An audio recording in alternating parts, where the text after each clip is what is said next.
ஐயா இல்லையா, உன் மேல எவ்வளவு பாசம் வச்சிருந்தோம் அதே அளவுக்கு அந்த பையன் மேலே பாசம் வச்சிருக்கையா.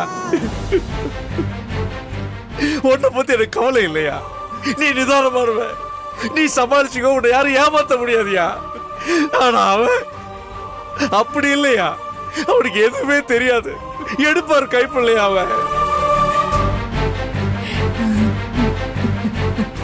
அவனுக்கு புத்தி வரணும் தானையா நான் அவன் மேல கோவப்பட்டு அவனை தலைமுழுகின. இதுக்காக போய் அந்த போய் இந்த நிலைமைக்கு வாடாயா, சாவர அளவுக்கு போய் விடுமா?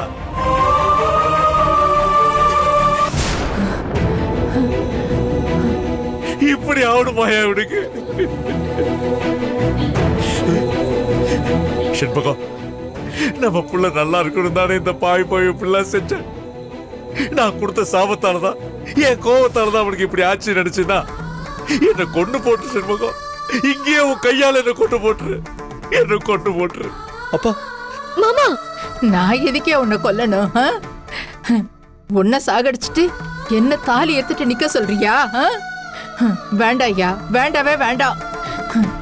நீ நல்லா இரு, 100 வயசுக்கு நீ நல்லா இரு.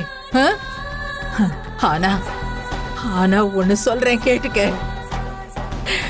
வார்த்தைக்கு வார்த்தை என் பிள்ளைய நீ கரிச்சு கொட்டுவியே, அந்த பாவம் எல்லாம் ஒண்ணு சும்மாவே விடாது, சும்மாவே விடாது. வாழ்நாள் பூரா நீ நிம்மதி இல்லாமதான் இருக்க போற. அத்தை வேண்டாம் அத்தை, இன்னொரு தடவை அப்படி சொல்லாதீங்க. பெரியத்தா நல்லா வாழணும் தான் மாமா நினைக்கிறாரு. மாமா மட்டும் இல்ல, இங்க இருக்கிற எல்லாருமே அப்படிதான் நினைக்கிறோம். அதனால நீங்க மாமாக்கு சாபம் கொடுக்கிற மாதிரி பேசாதீங்க அத்தை.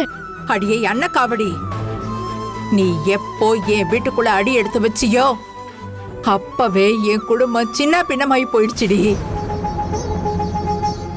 நீ வர்றதுக்கு முன்னாடி நாங்க எல்லாரும் ஒத்துமையா சந்தோஷமா இருந்தோம். நீ வந்துதான் அதை எல்லாத்தையும் கெடுத்துட்ட. இப்ப உனக்கு சந்தோஷமா? நாங்க எல்லாரும் இப்படி கதறிக்கிட்டு நிக்கணும்னு தானே நீ நினைச்ச? அது இப்போ எல்லாம் கண்ணு முன்னாடி நடக்குதா? நாங்க கதறி துடிக்கிறது நீ நல்லா கண் குளிர பாரு.